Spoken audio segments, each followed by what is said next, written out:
I think Marcus Mariota is going to be a better quarterback this year than Daniel Jones. I do. I think he's going to be better in every single statistical category, if healthy. So I understand that. I understand he has a bit of the injury bug. This is just a thought that I had today while I was just chilling. I said, okay, we're taping with Joe. What's a thought that I can just muster up? And I said, well, I'm taping with Joe. What does Joe know? What does he do? And then I say, oh, Marcus Mariota is going to be better than Daniel Jones this year. And it's not just me saying that for the show. It's something I felt in my gut. It's something that said, hey, this is going to happen. This is going to be true. And this four-eyed goofball is going to try to say otherwise and try to defend Fumble McGee in New York. By the way, best piece of hosting I think you've ever done, explaining why you wrote something down for a topic. I think Stephen A. Smith does that a lot, where he sits and explains why he's about to bring up a point. Besides, this is a great thought that you have here, Sean, because I think you know how to spark ire in the both of us, cause a debate. This is going to piss you off, but Marcus Mariota is Daniel Jones, but at different points in their careers. Better. No, they look at Marcus Mariota, what he was at the very end of his time with Tennessee. There were flashes of what he could do. He's been to the playoffs twice. There was mostly flashes of don't just throw in the little snide. Well, one quarterback had been to the playoffs twice. One quarterback had not. Look at what he did on the field. Take away from the team performance, what he physically did on the field. Both showed mostly. Shut the hell up. Sorry.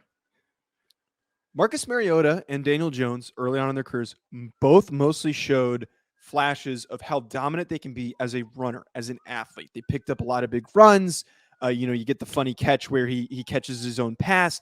You get the funny run where Daniel Jones trips and falls into his own face, and then he could have been a touchdown, and one other quarterback that won't be named wouldn't do that, but it is what it is. They're both really good athletes, but then when they finally reach that point in their careers where the developmental time is done, the time to prove yourself is here, they still couldn't throw the freaking ball consistently, accurately, make the right decisions, not turn the football over. They are the same player, but at different points in their careers. Daniel Jones is going to do the same crap. He's going to go get signed by somebody as a backup for a couple years, and then he's going to work his way up as a starter. Same deal as Mitch Trubisky. These are all the same guys, athletic guys that are Jones. That is just simply not true. Did Trubisky go to the playoffs in a harder division? He did. The roster that he was on with the Bears is significant. Don't even start. The Bears rosters. Those Bears rosters were stinkers, and those Titans rosters, it was a stinker also. Me? What, they didn't have A.J. Brown? Wait. But that Bears roster had Khalil Mack on it. That defensive line was so freaking good. That defense was so dominant. That offense was horrible because of Trubisky. Look, just because it had Allen Robinson, I can see how you would compare Mariota and Daniel Jones. I can see that. I am comparing them based on their lack of achievement, despite being selected very, very highly. More, and one has achieved more within his first 5 years. Barely achieved. You know what? Let's pull up the goddamn stats. Pull it up. Why don't you pull up wins? No, I'm not. Why don't you pull up team wins? Quarterback stat.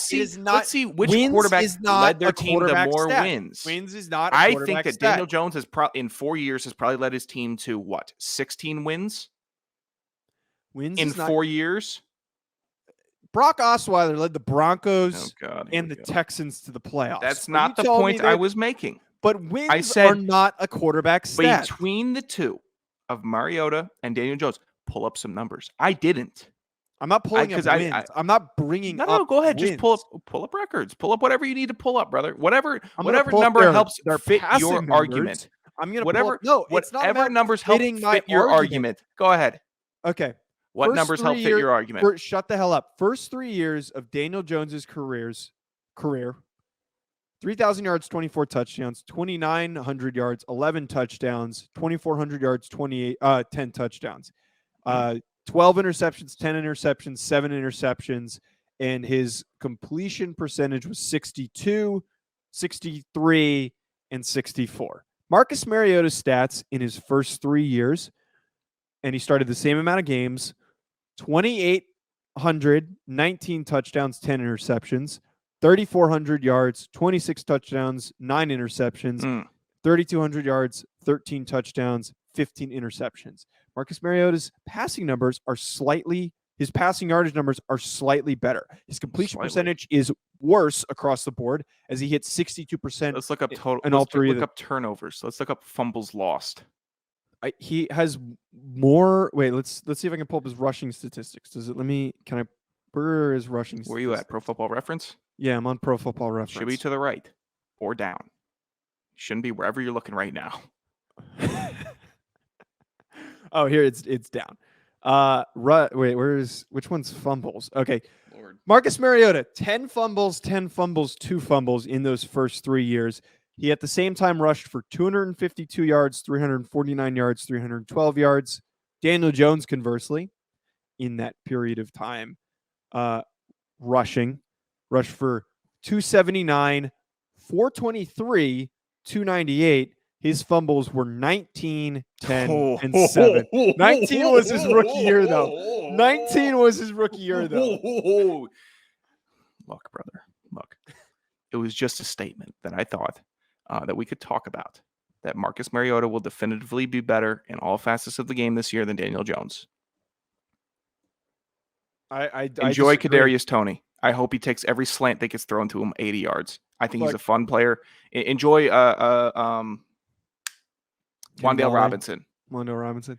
I hope he takes every slant that he catches 80 yards. They're both fun players. Look, to close out your point here. Okay. Just to close this out. These two rosters are not the same. Worse offensive line. Giants have a better young offensive line. There's a better run game that the Giants are going to have this year under Brian Daboll. They have a better collective receiving group. All the Falcons have is Kyle Pitts. I'm willing to bet. Drake London, Cordell Patterson. Actually, I forgot about Drake London. Cordell Patterson's a running back. They use him. Stop it. He had more touchdowns than any player on the Giants last year. Probably. Stop it.